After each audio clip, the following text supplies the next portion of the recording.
주제는 여기까지 하고요. 그럼 세 번째로 넘어가 보겠습니다.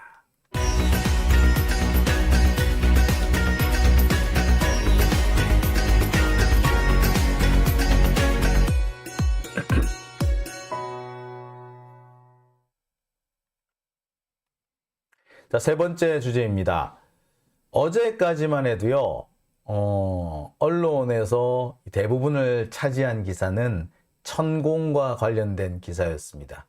천공이 국방부 왔다 갔다 했다. 대통령 관저, 그러니까 청와대를 옮기는데 대통령 관저를 보러 다녔다. 그래서 육군참모총장 관사를 디비고 다녔다. 라는 보도였습니다. 이게 부승찬 전 국방부 대변인이 한 얘기죠. 자, 그랬는데 오늘 그 기사들은 다 어디로 갔을까요? 원래로 하자면 오늘 부승찬 전 대변인이 출판 기념회를 해야 되는 날이기 때문에 아마 제대로 됐다면 출판 기념회에 몰려든 기자들 얘기, 출판 기념회 기사가 더 많았어야 돼요. 그죠? 상식적으로 그렇죠. 출판 기념회를 할 거고 그 출판 기념회에 나오는 책, 그 책에 담기고 있는 내용이 그렇게 쇼킹한 내용이었으면 자, 바로 오늘 기사는 그걸로 다 메꿔졌어야 합니다. 근데 여러분, 오늘 기사 어떤 걸로 보셨나요? 예, 오늘 기사 전부 다 이재명 기사가 채워졌습니다. 자, 그래서 오늘 제가 준비한 세 번째 주제, 검찰의 특명 이재명으로 천공 이슈를 덮어라, 정령학이 카더라가 또 나온 이유입니다. 자, 볼게요. 자, 김성태라는 친구의 주장이 오늘 또 언론을 통해 보도가 되고 있습니다. 자, 김성태는 여러분 아시다시피 2019년 1월 17일 이화영 당시 부지사의 휴대전화를 통해 이재명 지사와 통화했다라고 주장을 했다가 이것이 곧바로 거짓말이라는 것이 뽀록이 났죠. 다른 것도 아니고 1월 17일 날 당시 상황을 돌아보니까 그날은 이재명 지사가 어떠한 경우에라도 전화 통화를 할 수 있는 상황이 아니었다. 당시 이재명 지사는 하루 종일 재판을 받고 있었습니다. 오후 2시에 시작한 재판은 밤 8시에 끝이 났고요. 상식적으로, 그리고 보통 재판이 시작되기 한 10분 전에는 법정에 들어가 있고 보통 1시 반 정도면 들어가기 때문에 이런저런 걸 계산했을 때 적어도 그날 오후에는 이재명 지사가 전화를 할 수 없었다는 거죠. 근데 1월 17일은 이날 오전에 서울에서 출발을 했어요. 그래 중국을 갔단 말이에요. 이기 때문에 오전 중에는 북한 사람들을 만날 수 있는 상황이 아니었어요. 그다음에 오후나 저녁인데 아시다시피 이재명 지사는 그날 오후부터 밤까지 재판을 받고 있었습니다. 전화를 못 받는다는 거죠. 즉 이것만 가지고도 김성태가 거짓말했다는 것이 명백해졌습니다. 이것뿐만이 아니죠. 자, 어제는 이화영 지사가 직접 메시지를 보냈죠. 메시지를 보내가지고 뭐라고 했다고? 김성태의 진술은 완전히 허구다 라고 지적을 했습니다. 그러면서 이런 얘기를 해요. 실체적 진실은 안부수와 쌍방울의 대북 접촉을 경기도는 전혀 몰랐다라는 거였습니다. 자, 그리고 또 한 가지가 있었죠. 지금까지 검찰은, 특히 한동훈은 자신한테 불리한 얘기가 나올 때마다 범죄자하고 깐뿌를 먹는 나라가 있냐, 공당이 범죄자하고 깐뿌를 먹느냐, 이런 식으로 비난을 해왔어요. 그죠?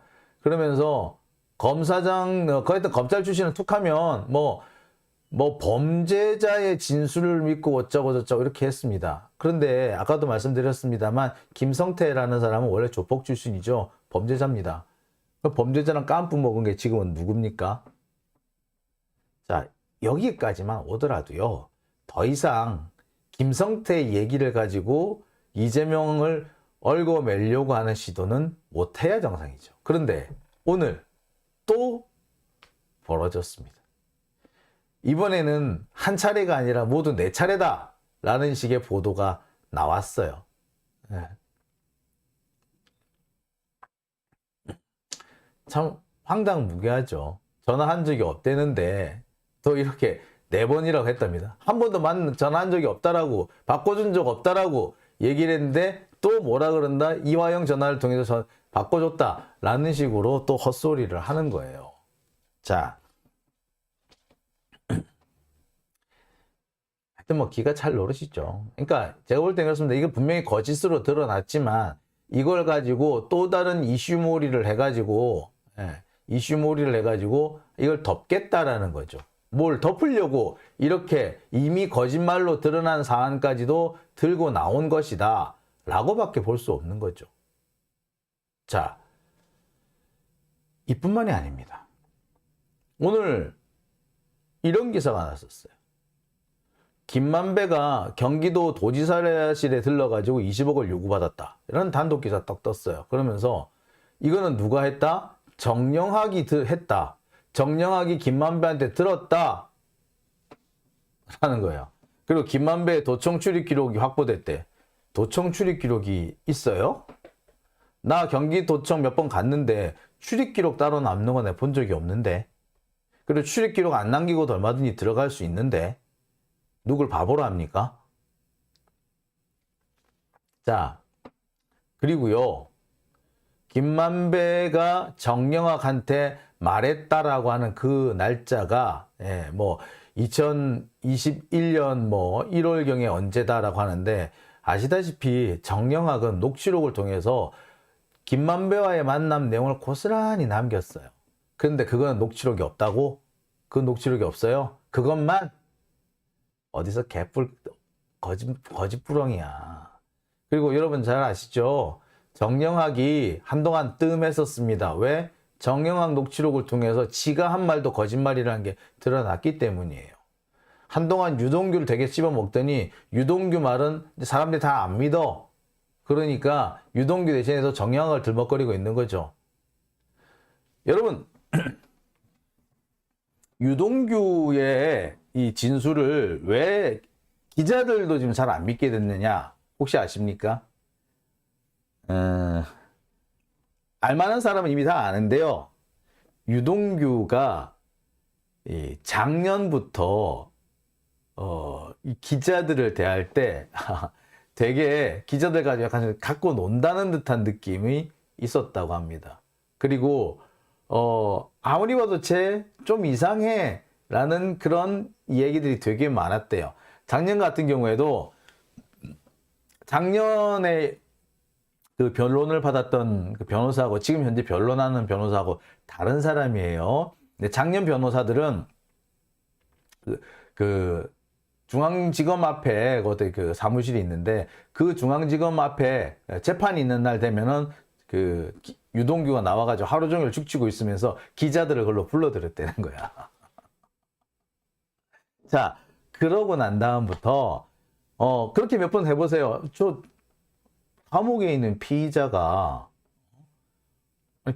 재판하러 나와가지고 변호사 사무실 축치고 앉아가지고는 불러들여? 기자들을 글로? 뭐야 이거? 라는 얘기를 할 수밖에 없죠. 물론 한편으로 좀 이상한 부분이 있어요. 어떻게 변호사 사무실로 어떻게 부르지? 못 나오는 거 아닌가? 라는 생각도 좀 들어요. 근데 여하튼 유동규가 하여튼간에 법정에 출석할 때 또는 검찰 출석하고 할 때 그렇게 기자들을 많이 불러다 대면서 좀 이렇게 좀 쥐락펴락 하려고 그랬던 모양이야. 그 뒤로 유동규에 대해서 그닥 신뢰를 다들 안 한다는 겁니다. 자, 여하튼 그래서 유동규가 뭐라고 얘기를 하면은 사실 기자들도 잘 안 믿는데요. 근데 그래서 이제 정영학이 나오는 건데 문제는 이 정영학도 그동안에 했던 얘기들이 자기 정영학 녹취록, 자기가 제출한 녹취록과는 상반되더라. 그래서 그때부터 정영학 얘도 못 믿겠네 라는 상황이 된 거예요. 근데 그 못 믿는 애들 얘기가 또 나온 겁니다. 이건 의도적으로 뭐다? 의도적으로 언론 플레이를 한 거죠. 왜? 도대체 왜 했을까? 자, 오늘 언론 보도를 또 장식한 것이 뭡니까? 조국 장관 관련된 기사였죠. 결국에 조국 장관 관련 기사하고 그 정영학 기사, 김성태 기사 이런 것들이 다른 이슈들을 다 몰아내버린 겁니다. 다 덮어버렸어요. 특히 뭐? 천공 관련 기사. 천공 관련 기사 싹 사라져 버렸어요. 천공 관련 기사 사라지고 오히려 그 자리는 뭐? 기자가 고발됐다라는 기사만 들어갑니다. 원래로 하자면 오늘쯤 되면은 뭐가 나와야 돼? 이 부승찬 전 국방부 대변인이 출판 기념회를 하기 때문에 출판 기념회 관련된 기사가 쫙 도배지를 했었어요. 그래서 야 직접 부승찬한테 물어봤더니 이라더라. 이런 기사가 가득 들어야 정상 아닙니까? 근데 그 기사는 싹 사라져버리고 고발당했다. 요 기사만 남고 그 다음에 이재명하고 정영학하고 조국이 채우고 있는 거야. 의도가 뻔히 보이는 거죠. 천공 기사를 밀어내기 하기 위해서 부승찬의 부승찬의 그 출판 기념회가 언론의 주목을 받지 못하게 하기 위해서 의도적으로 이 기사들로 덮었다. 라고밖에 볼 수 없는 거죠. 예, 윤가가멜님 이슈를 이슈로 덮어라입니다. 서윤희님 천공 이슈 덮기 애쓰네. YWK 김님 군사 독재보다 더 악랄한 자들이다. 하는 거죠. 예.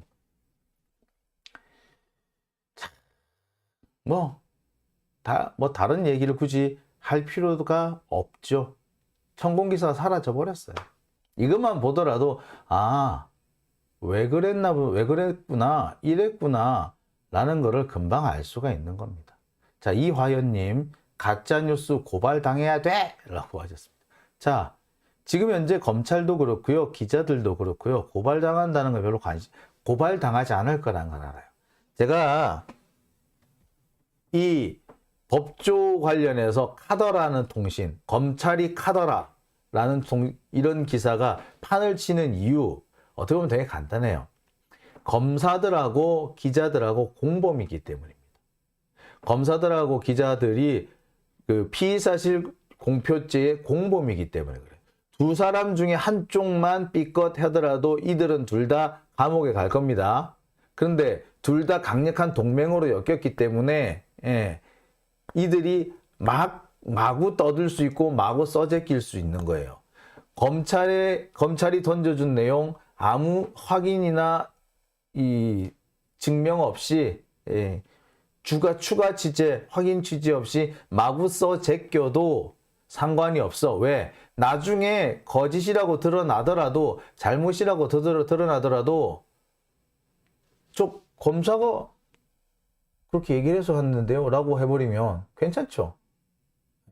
이미 그때가 되면 피의사실 공표죄 그것도 끝나버려. 공소시효도 끝나버려. 자, 검사들은 초반에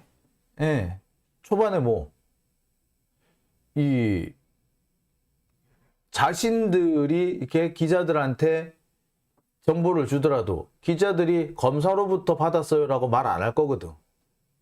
나중에 무죄 판결이 나고 난 다음에 그 기자를 상대로 해서 그 피해를 입은 피해자들이 쫓아와서 소송 걸고 해야지. 그때쯤 되면 말할까 말까 하는 상황이거든. 그때쯤 되면 지들은 또 검사실 그만두고 나갔을 수도 있단 말이야. 그러니까 어쨌거나 지금은 내가 기자들이 내 이름을 불지 않을 거야 라는 자신이 있기 때문에 가능한 거죠. 어떻게 보면은 검사와 기자들 사이에 유착 관계가 있지 않고서는 도저히 나올 수 없는, 아니 유착이 아니라 둘이 공범 관계인 거죠. 공범 관계. 검사는 유출을 하고 기자는 받아쓰고 유출한 내용도 숨겨주고 이들이 결국 거짓말을 했다 하더라도 거짓말이라는 걸 확인조차 안 하고 서로 그러기로 약속하고 어디 묵시적인 합의하에 그 묵시적인 관행하에 서로 공범 관계가 형성이 돼버린 겁니다. 그 공범들의 모임이 뭐다? 기자단이지 뭐. 그러니 검사들이 마구 내질러도 심지어 거짓말을 해도 여러분 대표적인 거짓말 하나 있죠. 최근에 있었던 거짓말 중에 하나가 유동규내에 2025년에 돈을 주기로 했다. 근데 유동규내에 돈을 주기로 했다라는 보도가 엄청 많이 나갔었죠. 근데 막상 보니까 뭐다? 유동규내라는 표현은 없었어요. 그동안 거짓말했다는 얘기죠. 또 있습니다. 정경심 교수 건으로 한번 가볼까요? 정경심 교수 여러분 제가 압수수색 얘기를 항상 많이 하시죠.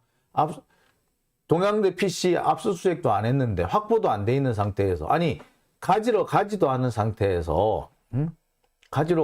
상태에서 갑자기 그 PC에서 표창장 파일이 발견됐다라는 단독 기사 났던 거 기억하시죠?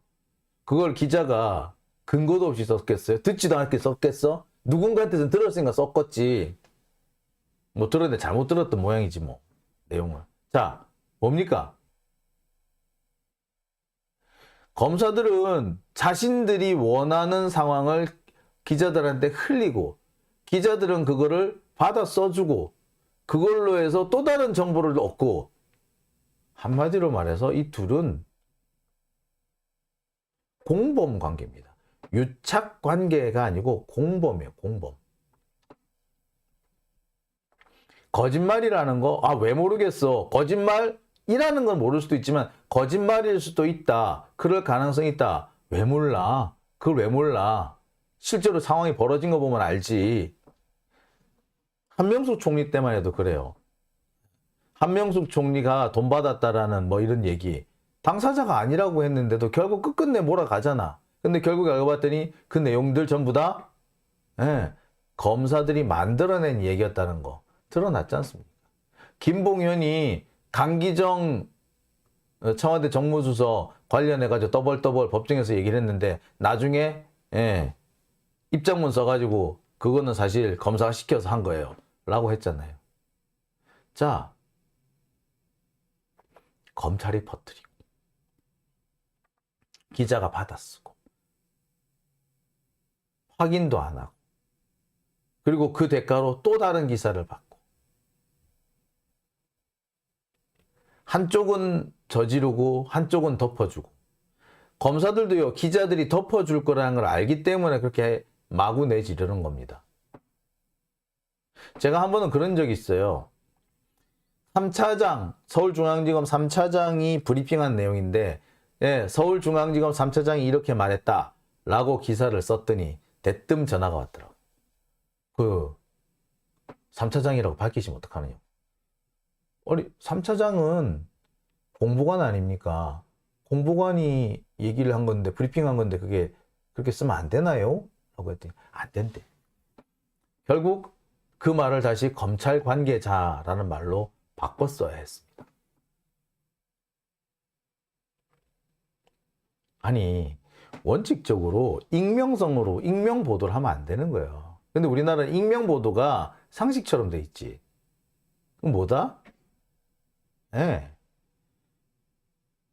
애치당초에 검찰이 피의 사실을 유포하더라도 혹은 피의 사실이 아니라 자신들이 원하는 얘기, 원하는 시나리오를 유포를 하더라도 아무도 문제 삼지 않고 아무도 문제 삼지 않도록 기자가 덮어줄 거라는 것을 인지하고 있기 때문에 가능한 상황입니다. 내가 거짓말을 했는데 그 기자가 나중에 확인해보고 에이 거짓말이네! 검사가 거짓말했다! 라고 기사를 쓴다고 하면은 그런 거짓말 하겠어요? 못하지? 또는 기사를 썼는데 나중에 확인해보니까 거짓말로 드러났다. 기자가 검사한테 쫓아가지고 아니 이럴 거예요! 라고 항의를 한다. 그럼 검사가 그 다음부터 그런 얘기를 할까? 못하지? 거짓말이라도 아무 소리 안 할 거다라는 거 아는 거야. 그 당시 단독 기사만 나가면 되는 거야. 이런 뻔한 상황 속에서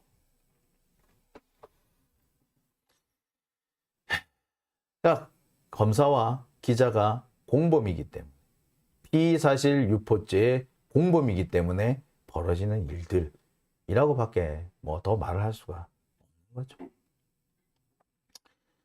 자, 지금 상황 보면서 역시 이번에도 그러한 분위기 속에서 검사들은 또 거짓말로 언론 플레이를 했고 그걸로 천공을 덮었구나. 지금 검찰은 더 이상 공무원이 아니에요. 얘들은 정치 집단입니다. 기자들, 얘들 이제 더 이상 법조 기자는 적어도 언론이 아니에요. 얘들은 그냥 검찰 부역자들이에요. 부역자. 예. 검찰 직원이야, 검찰 직원.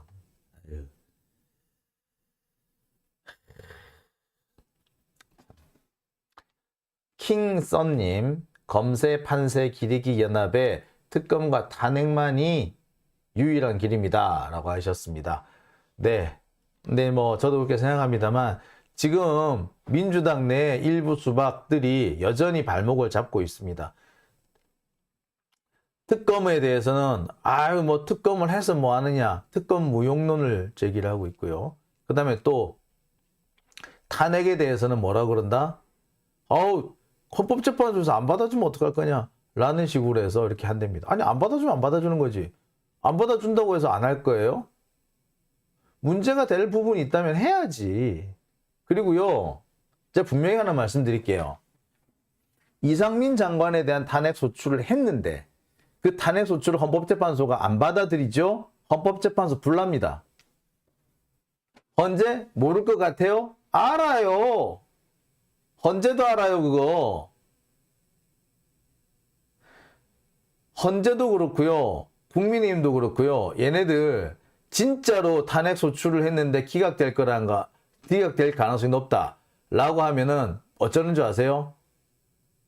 탄핵 소추 기각되면 어떻게 할 거야? 라고 말 안 물어봐. 해. 괜찮아. 해. 그래. 그래, 진짜로 기각됐을 때 역습을 하려고 들 거예요. 근데 얘네들이 야, 기각되면 어떡할래? 라고 설레발칠 때는 뭐다? 인용될 가능성이 높을 때 그렇게 하는 겁니다. 기억하시죠? 박근혜 지는 탄핵 기각될 줄 알았대잖아. 자, 바로 그겁니다.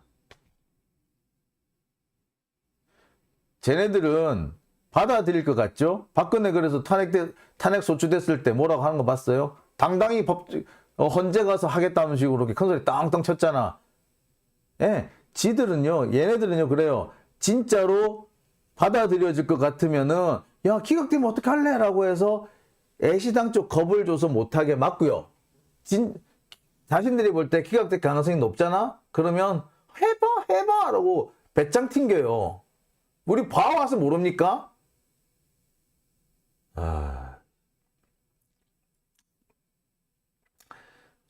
참 답답스럽습니다. 제가 보면서 요즘에 내가 진짜 도대체 어느 국회의원이 반대하고 있는지 내가 이제 알아보려고 내가 지금 진짜 이번에 특검하고 탄핵소추에 반대하는 국회의원이 누군지는 이제 취재를 좀 해봐야 될 것 같아요. 그래서 그 의원들 밝혀야 돼. 까버릴 거야. 진짜 깔 거예요, 이번에. 지난번에 우리 기동민이 그 검찰 개혁에 반대한다고 해가지고 우리 한번 후려잡았잖아요. 이번에도 한번 정신 차리게 해야 합니다. 자, 한번 해볼게요. 다음 주에 제가 취재해가지고 하나 그냥 공개해버려야지. 파란물결님, 수박들 제발 정신 차려라! 라고 하셨습니다. 네, 제발 좀 정신 차렸으면 좋겠네요. 자, 장유진TV, 오늘은 제가 여기까지만 하겠습니다. 자, 제보 이렇게 주시면 되고요. 후원해주신 분 소개해 드릴게요. 이남희님하고 김영민님께서 후원해 주셨습니다. 자, 장유진TV, 오늘 여기까지만 하겠습니다. 오늘 좀 30분 늦게 출발했고 또 알람도 안 간 분들이 많고 해서 많이 오시지 못한 것 같은데요. 주말 동안에도 제가 적어도 한 번 이상은 여러분들 꼭 찾아뵙겠습니다. 찾아뵐 테니까요. 많이 봐주시기 바랍니다. 자, 장영진TV 오늘은 여기까지만 하겠습니다. 자, 자, 푹 주무시고요. 편안한 밤 되시기 바랍니다. 자, 저는 주말에 하루 뵙겠습니다.